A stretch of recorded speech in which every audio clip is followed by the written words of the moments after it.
Isang mapagpalang tanghali po sa ating lahat. Siyempre po sa ating Panginoon. So, sa umagang ito po, ang ating tatalakayin ay about perfection and imperfection. Ang titulo po, A Perfect God in an Imperfect World. Mula kanina po, naririnig ko yung salitang perfecto Binilang ko, kulang-kulang sa mga 17 to 18 times narinig ko. So, yung perfect na world, ngayon po gagamitin natin sa ating tatalakayin. Ang sabi nga po sa logic,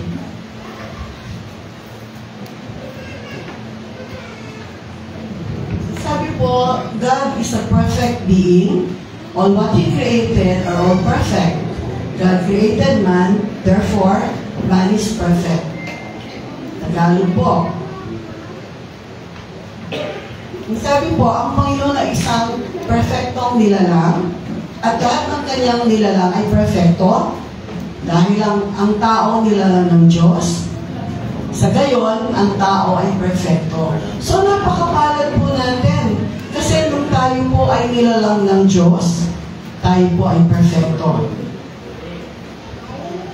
Meron po sa Genesis, nakasulat po dito, Genesis 1:31, and God saw everything that He had made, and behold, it was very good.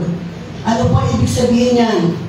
Binibigyan din ng talatang ito ang kasiyahan at pagsang-ayon ng Diyos sa kanyang nilikha na itinampok ang likas na kabutihan.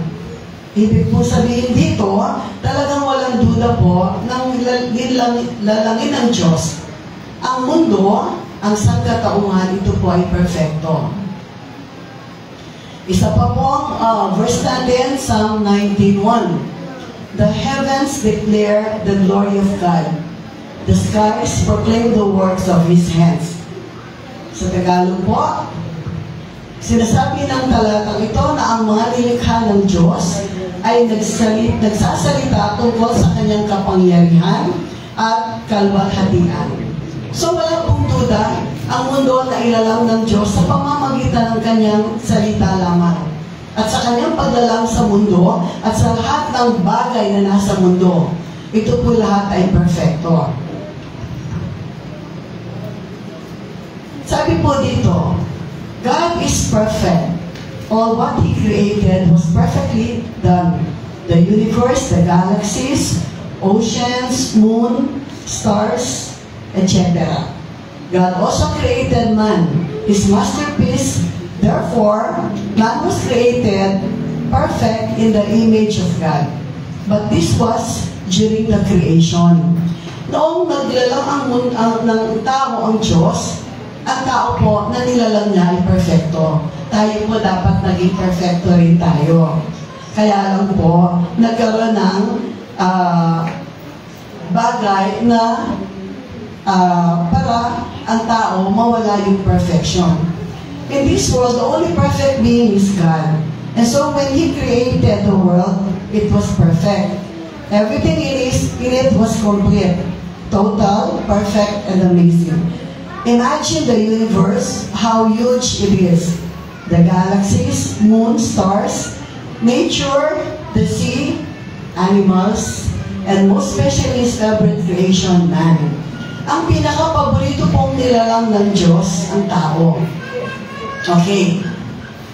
Bakit po sinabi dito na ang tao ang pinaka-paboritong nilalang ng Diyos? Una, man was God's favorite creation because man was given his own free will. Nang lalangin po tayo ng Diyos, meron po tayo, binigyan niya tayo ng free will. Kaya po natin gawin kung ano ang gusto natin sa yung ating saloobin. Man was created from His image. Nilalang po tayo ayon sa wangis ng Diyos. Kaya sana kung hindi tayo paborito ng Diyos, baka ang itsura natin mukhang unggoy. Pwede po yun. Pwede tayo ay naging mga hayop. Di po ba? Pwede maging tutuli tayo. Paano po? Man was given the dominion to rule over His creatures on earth. Ibig po sabihin dito, binigyan tayong kapangyarihan ng Diyos para tayo ang mag-rule over sa lahat ng kanyang mga nilalang. Kaya po masasabi natin, mahal tayo ng Diyos, paborito tayo ng Diyos. He created man perfectly, so we could say that when God created man, He is a complete being. Man was most loved by God. That is why man was given the authority to dominate over all creatures of earth. Ano ba sinasabi dito? Life on earth was paradise. Nung nilalang ng Diyos ang mundo po ay paraiso. Bakit po ang sabi rito? There was peace, contentment, and happiness. Perfect living. Hindi po sinasabi rito na ang mundo ng panahon na yon masyadong develop, masyadong mayaman. Hindi po. Ang sinasaad dito ng perfect living, yung merong kapayapaan, merong contentment, at merong happiness. Ito po mga bagay na ito ang nagbigay diin kung bakit ang mundo ay perfecto nung siya ay lalangin ng Diyos.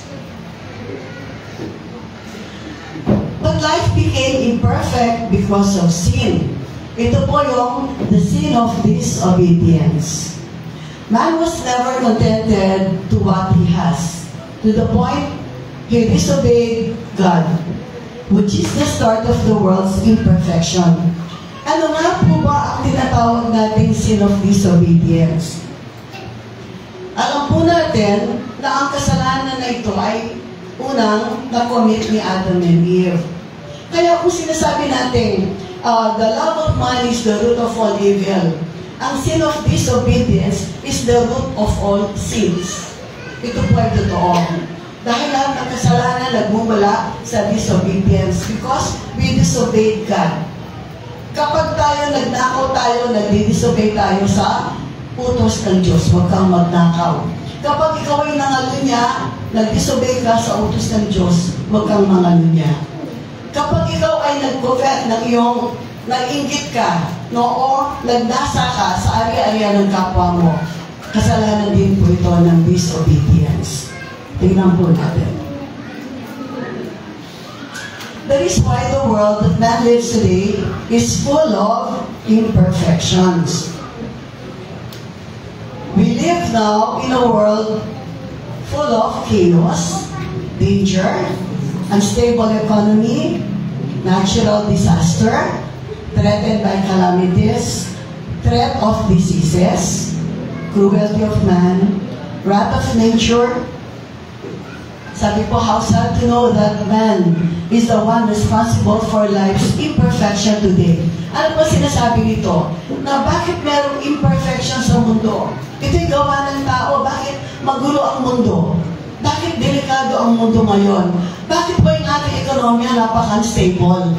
Alam natin ang kasalukuyang problema natin. Ito po problema ng Amerika, yung mga ini-impose yung mga taxes, no, tariff taxes sa mga export and import. Ito po mga natural disasters. Gawa rin po ng tao, natural, pero pinagmumulan po niyan din ang tao. Okay? Yung ating kapaligiran. Threatened by calamities, threat of diseases, ibang-iba na pong sakit ang dumarating sa tao ngayon. Minsan po, hanggang wala ng gamot. Ang pinaka-worst na sakit po yung AIDS. Hanggang ngayon, wala pa pong gamot. Although sa ibang sakit po, meron na silang na-discover na gamot. Ito po ang sinasabing cruelty of man. Ang tao dati po ang tao maamo. Ngayon po, naging nature ng tao ang mabangis.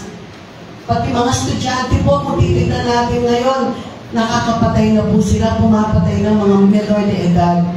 Ano pong klaseng mundo meron na tayo ngayon? Hindi lang sa Pilipinas. I am talking about the whole world. Kaya ang sabi po dito, lahat po na ito ay dahil po sa tao.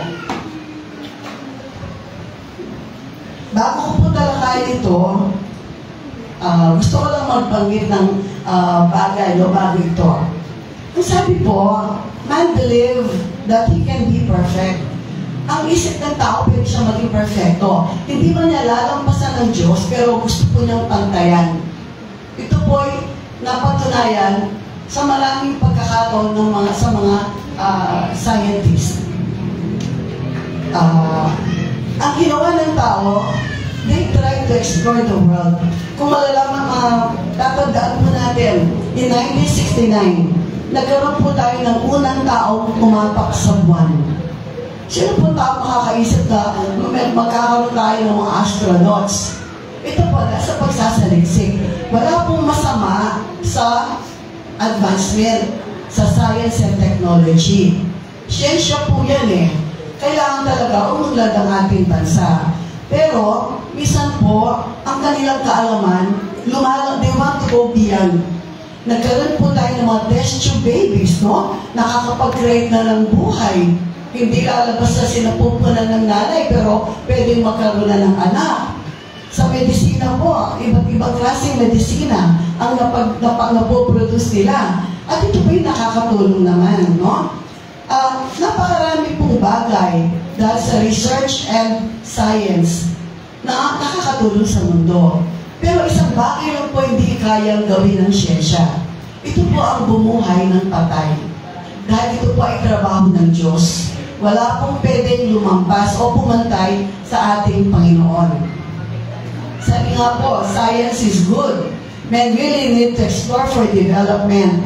But this knowledge is limited. Ano man pong gawin natin, ang ating kaalaman ay limitado. So, dito na po tayo. Imperfections can also be seen in relationships. People come and go. No permanent joy in hearts of families. Broken homes is very much prevalent because the people today are not anymore afraid to God. Do you think God is happy with what is happening in this world? Ano po sinasabi natin dito? Pati sa mga relasyon, sa pamilya, mag-asawa, magkakamag-anak, meron na pong imperfection. Tandaan po natin, pag sinasabi natin imperfection or perfection, hindi po ito bagay na nakikita. Perfection is an idea. Abstract po yan. Diba? Hindi siya pag sinabi mo, ay, napaka-perfect naman ni Sister Yang, ganda-ganda niya. Para siyang Diyosa. Hindi po yung tinutukoy natin perfection pag pinag-uusapan natin ng spiritual. No? Kasi ang perfection, it is an idea, it is intangible, hindi po siya nakikita.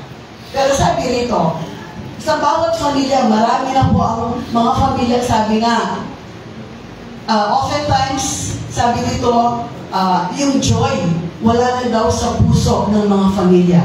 Hindi po ba, napapansin natin, totoo naman po yan. Nawawala yung tuwa. Broken homes is very much prevalent. Sa panahon ngayon, napakadaling maghiwalay ng mag-asawa po. Nakakatakot naman po yan. Kaya mapalad po yung mga mag-asawa na talagang through thick and thin magkakasama. Kahit na po bitter yung half niya. Di po ba? Kahit na bitter yung half niya. At least, through thick and thin po. Di po ba? Mapalad po, mapalad. Alam niyo po, sa mga kaganapan na ganyan, hindi po natutuwa ang Diyos. Sabi lalo na sa pamilya, sa ating bansa, ayaw pong i-allow ang divorce. Bakit? Inaalagaan po ng gobyerno ang family. Basic unit ng society po yan. Kaya, as much as possible, marami po ang gusto ng divorce, marami ang sumasalungat. Pero kung mayroong divorce, lalo na po nasira ang bawat pamilya. Hindi po ba? Madali na lang, come and go na lang ang mga relasyon. So, alam po ninyo, today, ang tao po is busy with life. Today, man lives to work, not man work to live. Nakuha po ba natin? Today, man lives to work. Nabubuhay ang tao para magtrabaho. Dito po ang nangyayari ngayon. Hindi tayo nagtatrabaho para mabuhay. Alam po ninyo, nanglalangin ng Diyos ang mundo, nagbigay siya ng oras. 24 hours in one day. Bakit po 24 hours ang ating oras sa maghapon? Kasi po, dapat yung 8 oras magtatrabaho ang tao.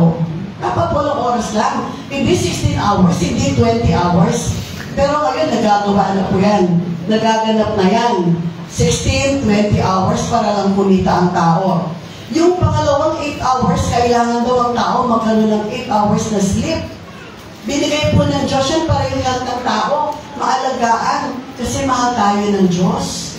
At yung 8 oras na natitira, ilaan po natin sa ating pamilya. Kasi ang Panginoon, inaalagaan ng Diyos yung relasyon ng pamilya. Pero ngayon, meron pa bang ganyan? Sa pamilya po, kumakain sila, hindi sila sabay-sabay. Kanya-kanyang bitbit ng plato. Minsan nagkikita sila, umaga na lang. Minsan pagtulog na lang. Hindi po yun ang plano ng Diyos sa mga pamilya na kanyang nilalang. Imperfection as an individual, trying to reach the impossible star. Someone has to do everything to stay firm in the limelight. Ito naman po, tinutukoy ko yung mga taong, mga political leaders natin, mga artista natin, yung mga taong nakikita natin, mga public figure, para manatili sila ang ginagawa nila. Lahat po, ayaw nilang bitawan ng kanilang kapangyarihan. Bakit? Kapag may kapangyarihan ng tao, kasama na yung pera, yung kayamanan. Kasama na yung kasikatan. Sabi nga, man is a political animal. Man is greedy for power. Ayan, nagpapatayan po ang mga kandidato ngayon sa buong Pilipinas. Gusto nila sila lang mahabol.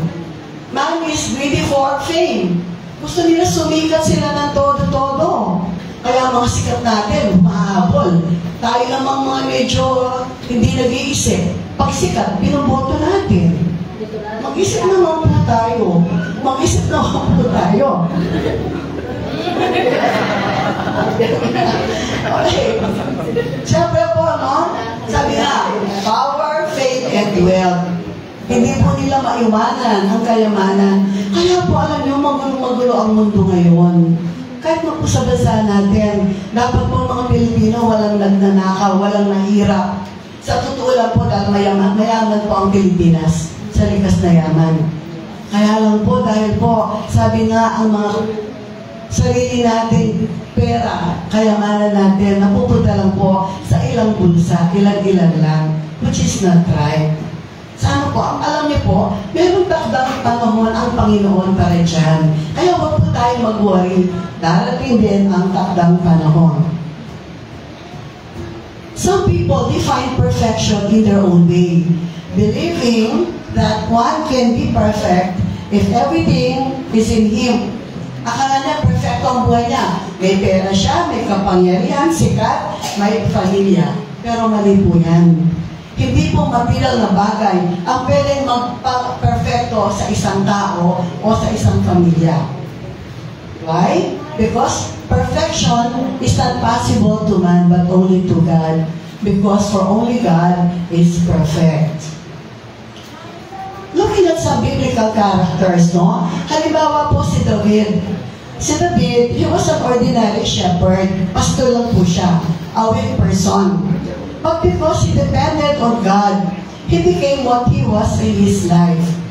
Ang nag-bless po kay Haring David, ang Panginoon. David was never perfect. Hindi po siya perfecto. Instead, he was even worse than any other man. For he betrayed Uriah. Nang magkaroon ng gusto si David sa isang babaeng may asawa, na wala po yung pagiging perfecto niya sa paningin ng Diyos. Pero alam niyo po ba, ibinalik ng Panginoon yun. Bakit? But David, despite his sinful nature, he tried to please God, which made his life perfect.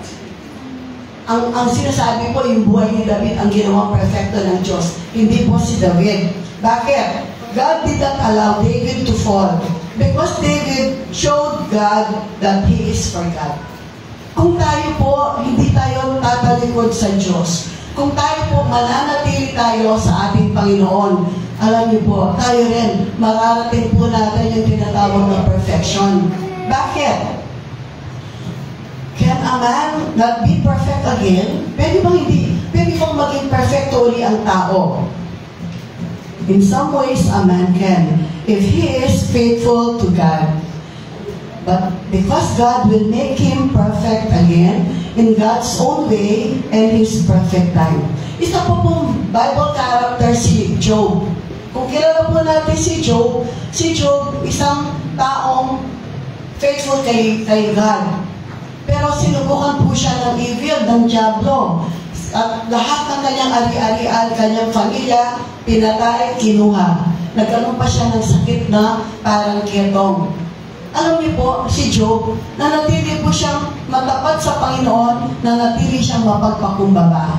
Kaya ang Panginoon po, anong ginawa ni God? Ibinalik po yung perfection sa Kanya. Lahat ng nawala sa Kanya, ibinalik ng Diyos. Yung kanyang pagiging Job, hindi po nawala sa Kanya.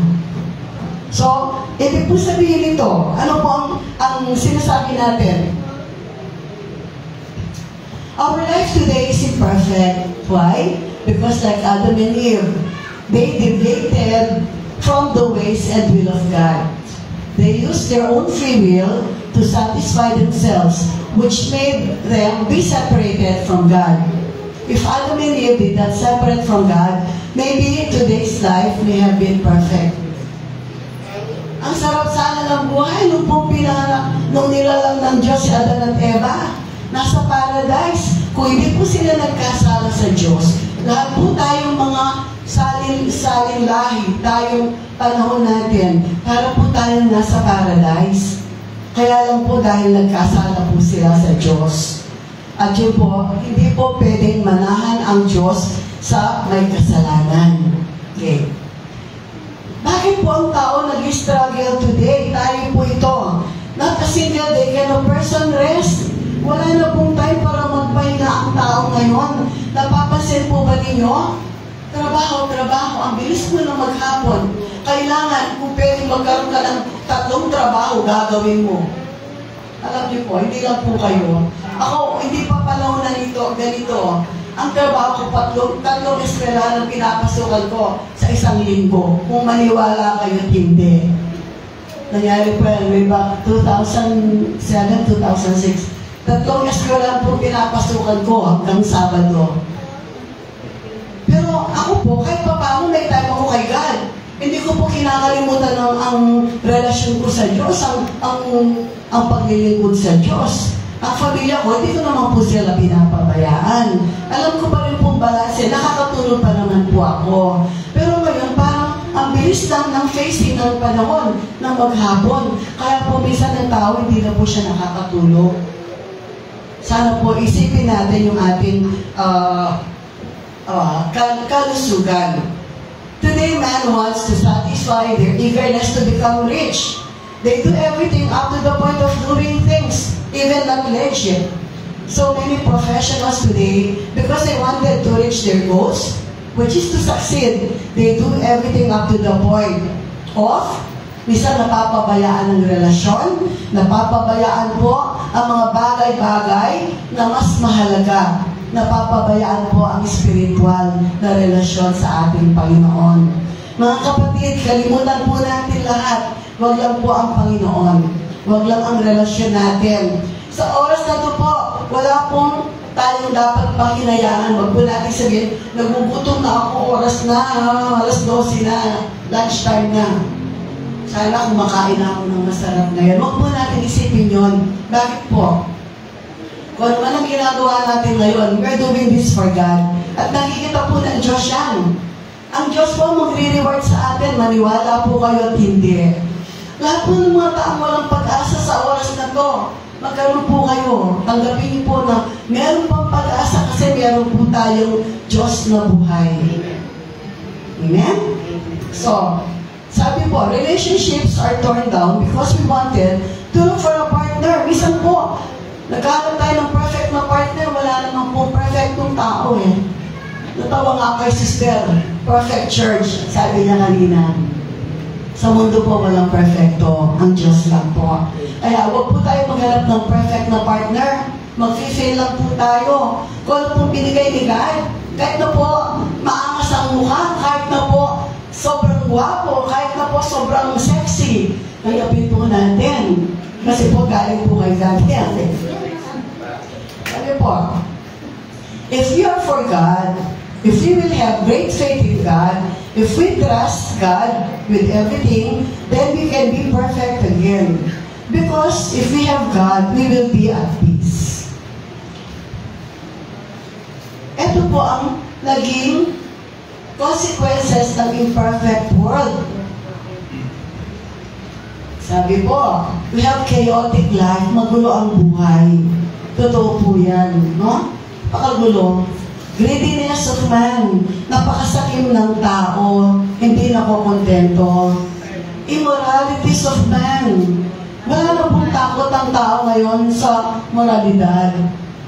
Covetousness of man, sobrang inggit, no? Maingitin ang mga tao. Ito po, number 1, yung pride of man. Kung bakit po nagkakagulo ang mundo dahil sa pride ng tao. Walang gusto magpatalo, magpakumbaba. Ang perversion, ano kasi yung perversion sa Tagalog? Perversion. Tagalog word, kanina ko parang kalaswaan. And then, sufferings. Ang dami po tao nagsasuffer lang po kung bakit maraming tao pumapatay, maraming tao nagnanakaw, maraming tao nagda-drugs, maraming tao nagiging pusher. Sa kahirapan ng buhay yan. Kasi kung hindi naghihirap ang tao, never siguro siya magda-drugs kung maganda yung pamilya niya, maayos ang buhay niya. Hindi siya magnanakaw, hindi siya papatay. Hindi po ba? Pero lahat ng ito, ang may gawa po ang tao. At number 8, discontentment. Kapag ang isang tao, hindi siya nakontento kung anong meron siya, kung anong binigay ng Diyos, talaga po magiging magulo ang buhay niya. Hindi po ba? Alam po ninyo, ang sarap ng buhay kahit kumakain ka lang ng dilis, kumakain ka lang ng kahit ano. Di ba? Kahit araw-araw, yun ang kinakain mo, tuyo. Hindi pala ako. Kahit ano po, kahit gulay araw-araw, pwede po yun. I mean, masarap po. Hindi po kailangan hamon ang kinakain natin. Hindi kailangan mga beef, hindi po ba? Makontento po tayo. Kasi yung contentment, nararamdaman po yan ng tao. Hindi po sa pera mararamdaman ng contentment. Maniwala po kayo. Bibilisan ko na po, alam ko, nagugutom na kayo. What should man do in order to make his imperfect world perfect again? So simple, sabi po, stick to the one who is perfect, and you too becomes perfect. Sino po yung perfect na yon? God. Only God. So sabi po, you stick to God. Huwag kang hihiwalay sa Kanya, huwag kang tatalikod sa Kanya. Siya lang po kailangan natin para muli magkaroon tayo ng perfection. It's not too late, mga kapatid. Sabi ko nga po, pag-asa po ang binibigay ng mensahe ito ng Panginoon. In God's time, perfection may not be as what perfection is. Sabi po, perfection is believing you are at peace. Ikaw mismo ang kapayapaan. Perfection can be tantamount to contentment. The one is experiencing every day in life. Kapag ikaw ay payapa, ikaw mismo ang kapayapaan, ikaw ay kontento. Ito na po ang tinatawag ng perfection ng Panginoon para sa atin. Di po ba? Ang sarap pag meron kang peace, nakakatulog ka ng 8 hours a day, wala kang iniisip, hindi ka nagnanakaw, wala kang kaaway, ang pamilya mo, kasama mo.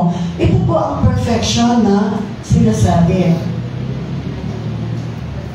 Ayan po. Actually, ito, ang definition na yan, ginugel ko po yan. Perfection is believing you are at peace. Ikaw ang kapayapaan mismo. Perfection can be tantamount to contentment. The one is experiencing every day in his life.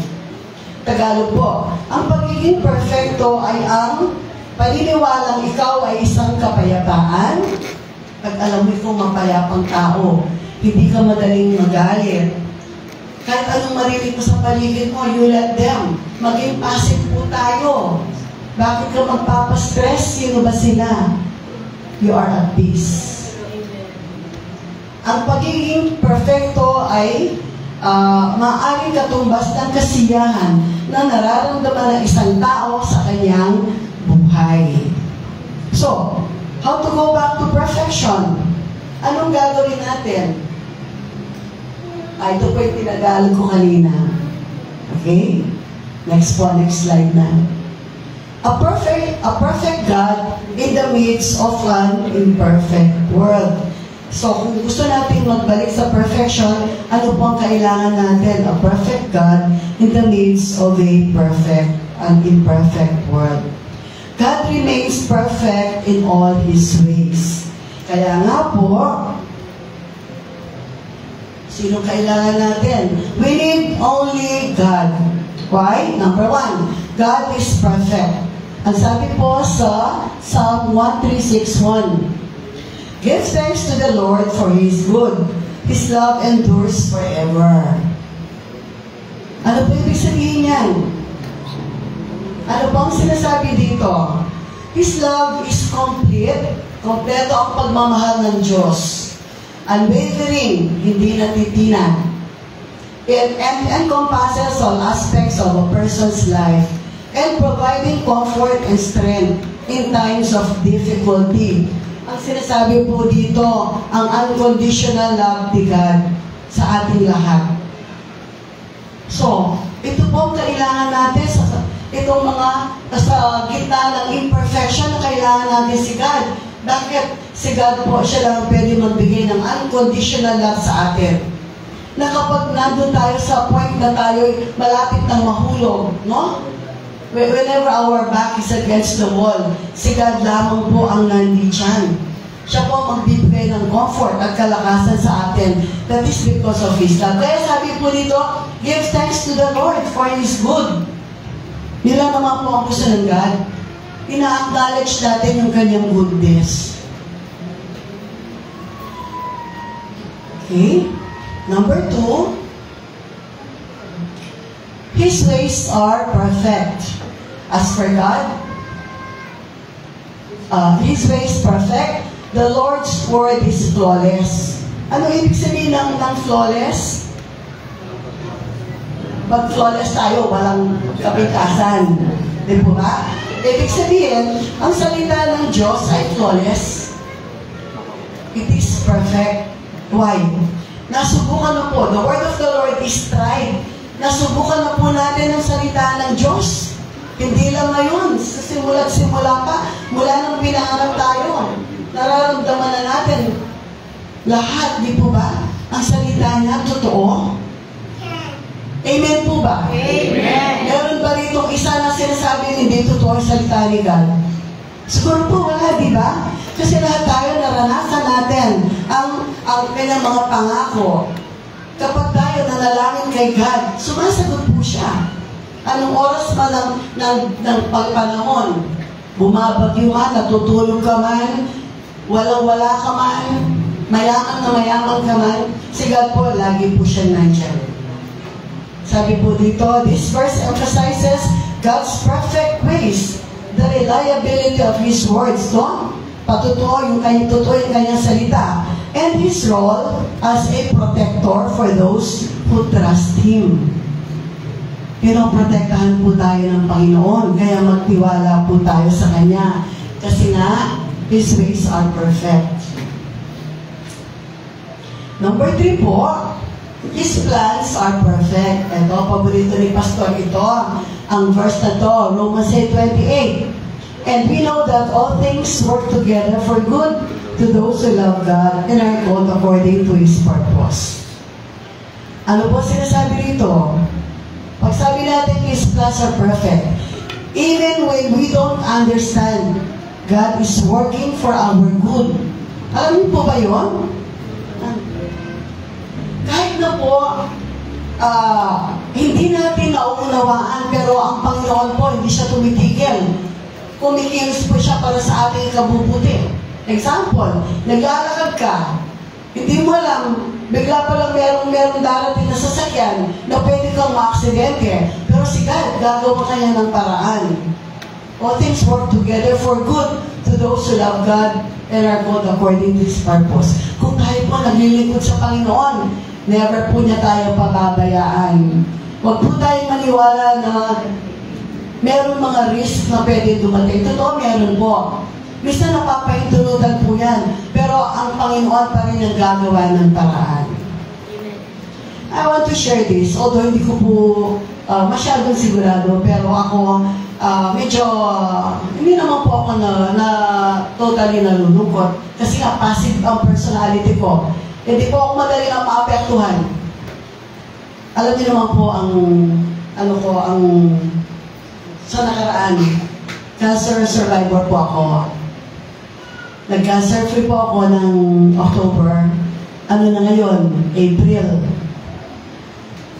Nagpa-lab test po ako kasi dapat may CT scan ako. Nalungkot ako ng konti kasi nalungkot ako hindi para sa sarili ko, kundi para sa pamilya ko. Kasi po nalulungkot na naman sila eh. Yung cancer level ko tumaas na naman. So by Thursday, meron akong PET CT scan. Pero, despite that, dahil nga sabi ko, passive ang personality ko.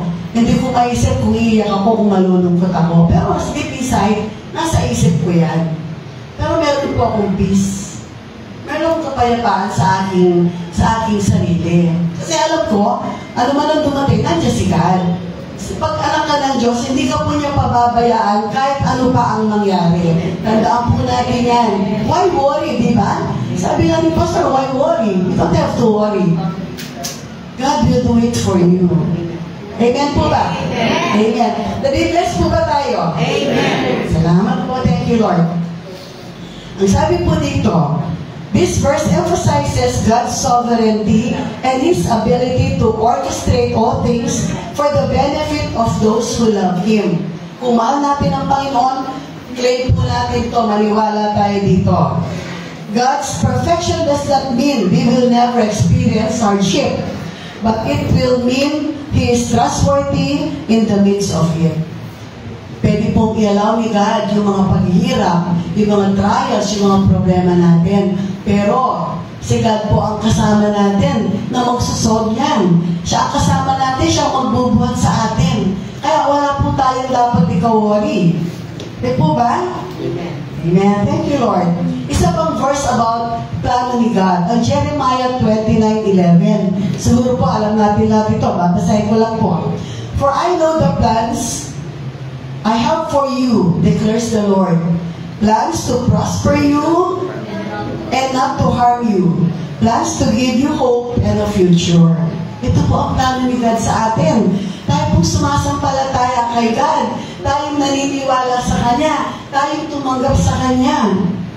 Ang plano po ni God sa atin, ipoprosper niya tayo. Huwag po tayo mag-isip ng prosper na yayaman tayo. Pwede po hindi pagyaman yan, pero pwede po yumaman tayo ng spiritual. Amen. That is more than enough. Sa totoo po, mangyari na ang mangyari. Ano man ang dumating sa oras na to, kung tayo po nasa Panginoon, ang sarap ng buhay. Wala po tayong aalalahanin. Ang daming tao po naririnig ko, nag-uwali sila. Yung sinasabing the big one, yung lindol. Hindi ko alam bakit ang lakas ng loob ng iba, nagpipredict sila. I do not believe in prediction. Nobody can predict. Kahit sa Biblia, hindi po.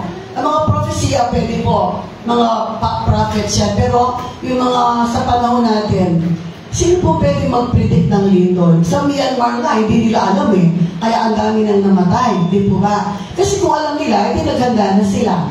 Sa panahon ngayon, ano po dapat natin gawin? Dapat ba mag-worry tayo? O dapat kumapit tayo doon sa perfect one, hindi big one? Di ba? Sa perfect one tayo. O nakakalungkot po yung ibang tao, nag-worry sila. Dapat hanapin nila yung solusyon para hindi sila mag-worry. Hanapin nila yung perfect one. Isa lang po yan, wala nang iba. Okay? Malapit na po akong matapos. Pasensya na po kayo. Kayo na nagutom. Trusting God in an imperfect world. Sabi po dito, when life gets difficult, we have two choices. Focus on the imperfections around us or fix our eyes on the perfect God above us. How do we trust Him? Anong pipiliin natin dito? Siyempre, fix our eyes upon God, upon the perfect God. Siya lang ang tignan natin. Kasi po, wala na po tayo talagang pwede pang puntahan o tignan kundi ang ating Panginoon lamang. In Corinthians, 2 Corinthians 5:7. Ano po sabi? Walk by faith, not by sight. The world may look chaotic, but God is in control. Magulo po ang mundo, pero ang Panginoon, siya ang may control. This verse emphasizes the importance of trusting God's promises and unseen realities rather than relying on what we can see or understand in the present. Tagalog po, tatagalogin ko yung 2 Corinthians. Binibigyan din ang talatang ito ang kahalagahan ng pagtitiwala sa mga pangako ng Diyos at hindi nakikita ang mga katotohanan sa halip na umasa sa kung anong nakikita o nauunawaan natin sa kasalukuyan. Okay? So, ito na po tayo. Kalapit na po ako matapos yan. Yan yung binasa ko, no po? Yung kanina. Ito po ang pinakamaganda. Jesus, the bridge between imperfection and perfection. Kanina po nabanggit ni Pastor yung the veil was torn. Totoo po yan. It is only Jesus, the bridge between imperfection and perfection. Kung ang mundo naging imperfect dahil po sa kagagawa ng tao, sa kagagawa ni Adan at Eva, siya na lang po sisihin natin, huwag na ibang tao. Total, hindi tayo maliliwan dahil Adan at Eva. Okay? Sila po ang may kagagawa niyan. Pero, sabi nga, meron po solusyon. No? Ano po ang solusyon? It is Jesus. The bridge between perfection and imperfection. Pwede po tayo maging perfectong muli. Pwede po yun. Ang sabi po dito,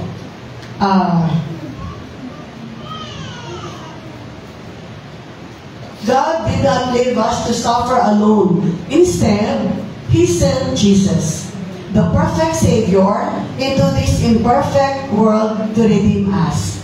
Through His sacrifice on the cross, Jesus bridged the gap between our brokenness and God's perfection. Only Jesus, siya lang po ang sagot. Siya lang yung bridge. Ang ginawa po niya 2,000 years ago nung siya ay napako sa krus. Ito na po. Kaya po tayo ngayon, kung tinanggap natin si Kristo bilang tagapagligtas at Panginoon, pwede po tayong mailigtas. Siya po ang magtatakip sa lahat ng kasalanan na gawa natin. Siya po magdadala sa atin, sa ating Ama sa langit. Pagharap po natin sa Ama, hindi naman tayong haharap eh. Ang haharap po si Kristo. Nakatago po tayo. Kasi yung po kasalanan natin, tatakpan ni Kristo. Tinakpan na ni Kristo. Ang sabi po dito, for God made Christ, who never sinned, to be the offering for our sins, so that we could be made right with God through Christ. So, ang sabi po, there is hope in a perfect God. No matter how broken our lives may seem, Jesus offers us restoration, healing, and hope. Ang ganda po ng ino-offer ni Jesus sa atin. Sa ino-offer po niyang ganyan sa atin, meron po kaya tayong gustong tanggapin.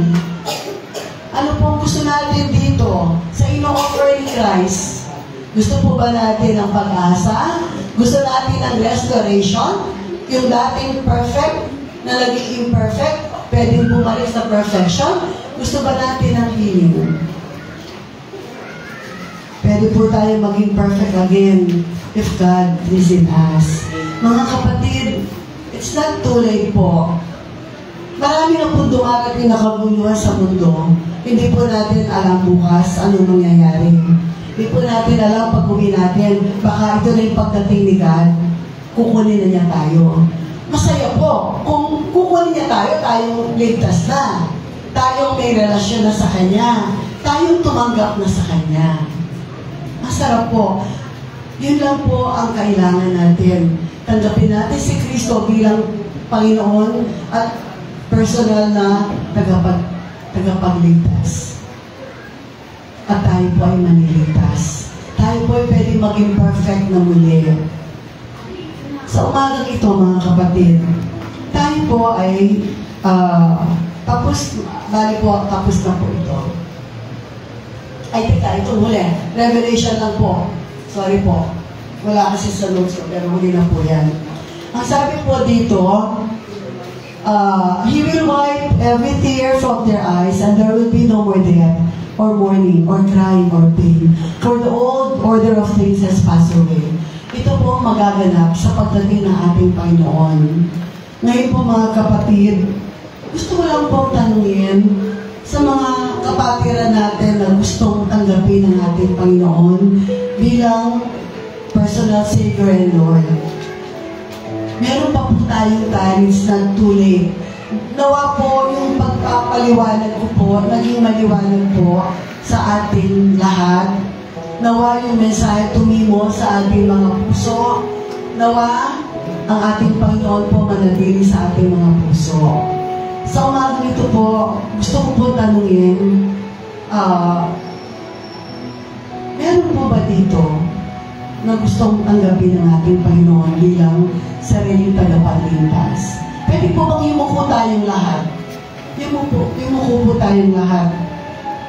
Habang nakayuko po tayong lahat, kung meron man pong gusto rito na tanggapin ng ating Panginoon bilang kanilang personal na Panginoon at tagapagligtas, pakitaas lang po kanan kamay. Wala pong nakakahiya kung tayo magtataas ng ating mga kamay. Wala pong mawawala kung hindi po ang mapupunta sa atin buhay na walang hanggan. Ang ating Panginoon, makakasama po natin siya. Bigyan po kayo ng 10 segundo. Kung meron po, pakitaas lang po. Thank you po. Thank you. Thank you, Lord. Hallelujah. Praise your name, Lord God. Salamat po. Salamat po sa lahat ng mga nagtaas. Thank you, Lord. Mananalangin po ako. Sumunod po kayo sa aking panalangin. Ito po ang ating panalangin, pagtanggap sa ating Panginoon sa galing po. Magkaroon tayo ng malalim na relasyon. Hallelujah! Thank you, Lord!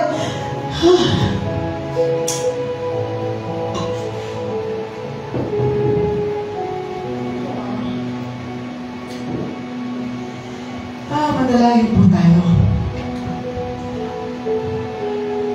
Mahal na Jesus, sumunod po kayo, lahat ng nagtaas ng kanilang mga kamay.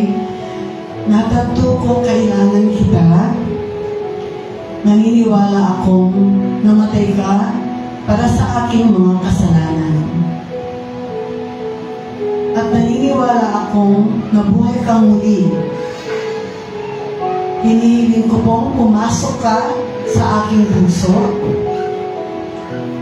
maging aking Panginoon at maging aking tagapagligtas. Nagsisisi po ako sa aking mga kasalanan. At mula ngayon, iuuna ko na po kayo sa aking buhay. Salamat po sa pagligtas mo sa akin, Panginoong Jesucristo. Thank you, Lord. Salamat po sa pangalan ng aming Panginoong Jesucristo. Amen. Thank you, Lord Jesus. Hallelujah. Palakpakan po natin ang ating Panginoon.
You are worthy of our praise, O God.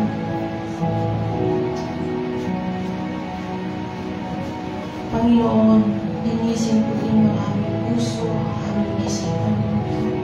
Sinusuyo po kami, Panginoon, sa Banal na Espiritu. Sanctify us, O God. Sanctify us, Lord.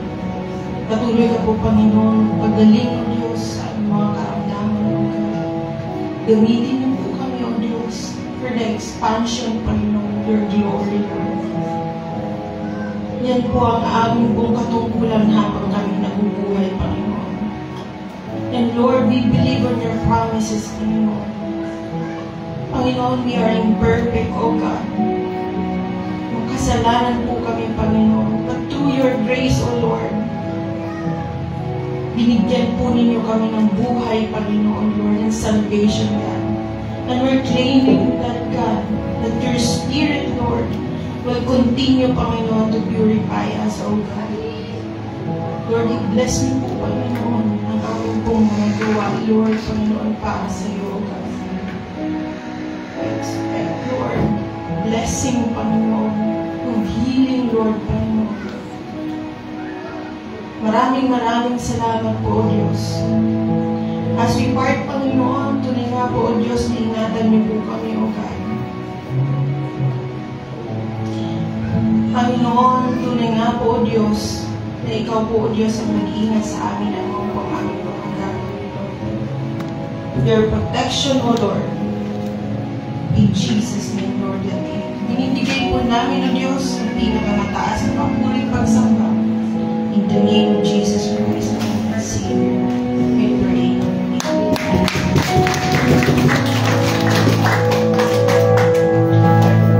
One minute lang po.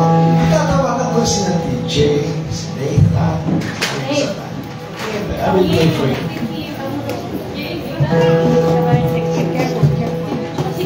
And Ken King.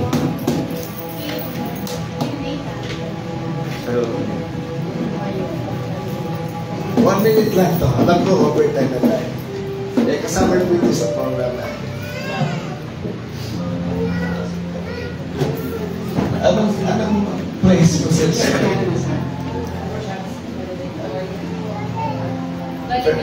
Valedictorian. Anong year na siya? Grade 10. Grade 10. Si Nathan, Grade 5. Grade 5, Valedictorian. Top 1. Si Kim, Grade 11, top 1. Grade 11. Alam niyo ba, hindi naman ordinary ito eh. Pero for me, sa kanila ordinary lang eh. From grade 1 up to now, yung blessings nila, tanggap lang sila na tanggap. We just want to take this opportunity to thank the Lord sa blessings na tinanggap mga bata. Please bow our heads and pray. Salamat po, Diyos. Salamat sa umagang ito na puno ng pagpapala ang ipinarating sa amin. Salamat sa inyong mensahe. Salamat kanina sa worship team na kami pinagpala sa kanilang senior sa amin. Ngayon po, hindi maubos-ubos yung pagpapala. Lord, we just want to take this opportunity to thank you. Thank you so much, Lord, para sa buhay po ni Nathan, ni Kim, and TJ. Na alam natin, Panginoon, na continuously, ikaw ang Diyos na nagbibigay sa kanila sa bawat yugto ng kanilang buhay. Salamat hindi lang sa honor, Panginoon, hindi lang sa honor na kanilang tinanggap. Salamat po sa karunungan. Salamat sa inyong pag-iingat. Salamat po sa inyong gabay sa kanilang tatlo. And we just want to thank you, Lord, sa umpisa pa lamang ay pinagkalooban po lang po sila ng karunungan hanggang ngayon ay tinatamasa po nila ito. And we pray, Lord, na sa susunod na yugto ng kanilang buhay, na mag-upgrade na po sila, and we pray na continuously na patnubayan mo sila muli ng karunungan, ng gabay sa kanilang buhay. And we pray, Lord, na ang kanilang pag-aaral ito ay hindi po mapapawalang saysay, kundi ito po ay mapapakinabangan nila sa pagkakataon na itinakda mo na sila'y gagraduate na. At ngayon pa lamang po ay pinagpapasalamat na namin yung career na ipagkakaroon sa kanila na upo-upo ng ng pamilya nila, na magkakaroon sila ng ganap na katiwasayan sa buhay. Salamat po ay Diyos sa inyong presensya. Alam namin na Ikaw ang Diyos na buhay, na nagbibigay ng lahat ng maganda sa aming buhay. At salamat po sa tantong ito, Diyos. Paglumayan mo po sila patuloy, ingatan, at hayaan mo, Panginoon, na sila'y maging saksi sa inyong kabutihan, sa inyong buhay, sa kanilang buhay, na sa gayon po, sa kanilang pagtanda, ito ay ipapamahagi nila sa kanilang mga makakasalamuha. And Lord, teach them, Lord, and use them as a channel of your blessings for other people too. Lord, this we pray in the mighty name of our Lord Jesus Christ. Amen.